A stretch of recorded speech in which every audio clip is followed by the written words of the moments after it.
How's it going, folks? Today's a little special for me in that we're taking a peek at the newly released Transformers Masterpiece figure. Whoa! Being real, I mainly just stick to the Generations guys because that's just the kind of collector I am. I also can't just be spending $150 on average per character. No disrespect to the Masterpiece line or Masterpiece collectors at all, I'm happy they exist. I'm just establishing that I don't typically tread these sorts of waters. So, why did I get this figure? Well, honestly, I saw pictures of it online a few months ago, and I just really wanted it. In a way that I don't really feel for non-mainline TFs. And I'm honestly super happy I did. So let's roll out with MPM-12 Masterpiece movie series Optimus Prime. Stay safe, soldier. I am coming. Alright, so this is based on Optimus Prime's presence in the Bumblebee movie, and getting right into it, I think it looks spot on. It appears like if the G1 design actually was a mechanized alien robot from another world. This has become gradually one of my favorite Optimus Prime designs. Looking at it next to the character model, it looks like it just leapt off the screen and wanted to make all your dreams come true. I'm sure you get it, this is a great robot mode. Aesthetics-wise, he almost looks like those 3-0 figures, save for the occasional but very forgivable alt mode Easter eggs. It's a Transformer, this stuff is gonna be on the figure. The look throughout is simply wonderful, and a lot of that is owed to the immaculate sculpted detailing. It goes super hard non-stop and delivers one of the most screen-accurate Transformers I've ever owned. As was the case with the Bumblebee movie bots, this toy is sporting some really thick thighs that are ready to save some lives. They're right beneath this really prominent waist area, like he's taking notes from Wingfinger. The arms look good as well, serving the signature shoulder smokestacks as well as the very mechanical characteristics. And they've even included the yellow wrist triangles!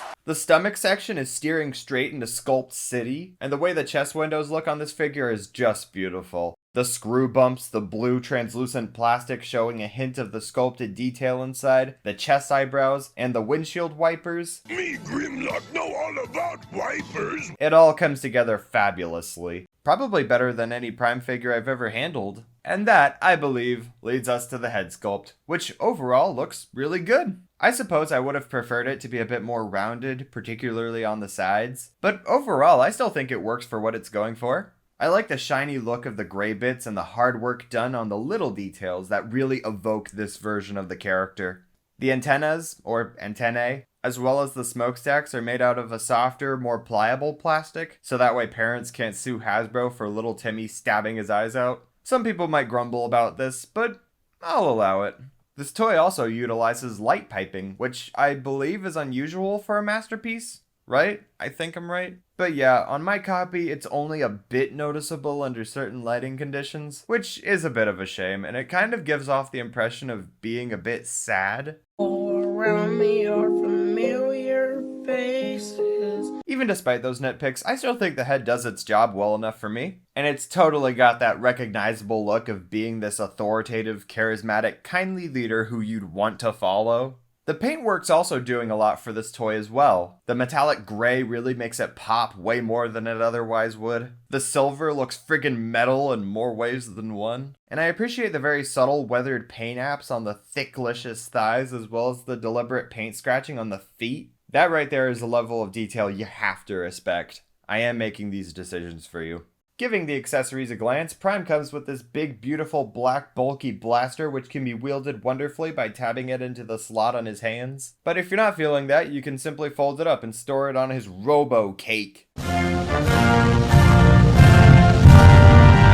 Is this what the kids are into these days? Is this what Masterpiece collectors like? Also, very surprisingly and very amazingly, you can open up the chest section to reveal none other than the Matrix of Leadership. And yes, the box explicitly calls it that. Don't worry about it, it's still definitely in the Bayverse continuity. This is absolutely a prequel, you guys. I really love how exaggeratingly rectangular this thing is, and it's made of metal, so it feels weighty. It fits into the fingers perfectly, so consider your darkest hours lit.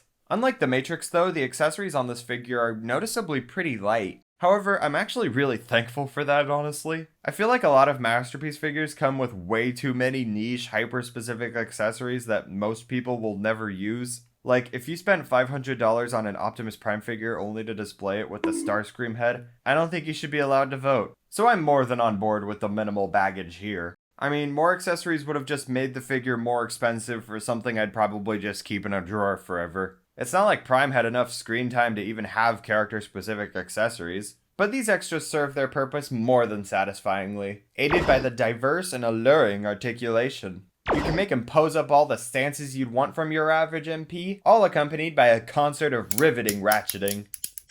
It all feels so strong and sturdy. The arms and legs are just Ratchet City! He also comes with articulated fingers, most of which are angled to appropriately grip the matrix. Unfortunately, he can't do the iconic pointing leader pose, however, he can tell you to come here, big boy. That, as well as the fact that he can't look up, are the only points where I feel the articulation is lacking. Everything else is just Prime. Unfortunately, the only parts of this figure that don't feel as strong are in the wrist. They're not loose, and you can get them to stay in place with the gun, but they do droop easier than I'd like. But overall, these small nitpicks and preference issues are my only real criticisms of the robot mode. This toy just looks marvelous. What do you even want me to say? It's like something I've always wanted but didn't realize until it came into my life. In short, it's sensationally good. He looks so great he doesn't even look like he should be able to transform. And yet, he does. The transformation is noticeably very fun. You'd think for a high-end, impressive, big deal movie masterpiece toy it'd be really intimidating and overcomplicated, but this right here is actually super manageable and feels like a great time. I've transformed this figure more times in the past week of owning it than I ever transformed Op later in the months I've owned that thing. It's a figure that knows it's a toy, and its main priority should be to have fun with the thing that it does. You know, transforming.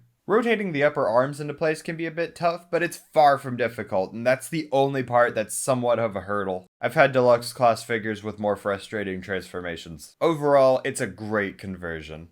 The truck mode looks pretty rockin' too, if admittedly less so than the robot. It still absolutely works as this movie's version of Optimus Prime's truck mode. Now, if you really want to be a pedant about it, this does look less like the truck featured in the Bumblebee movie and more like the one from Age of Extinction. I imagine this might be a licensing issue since the Studio Series figure also has this.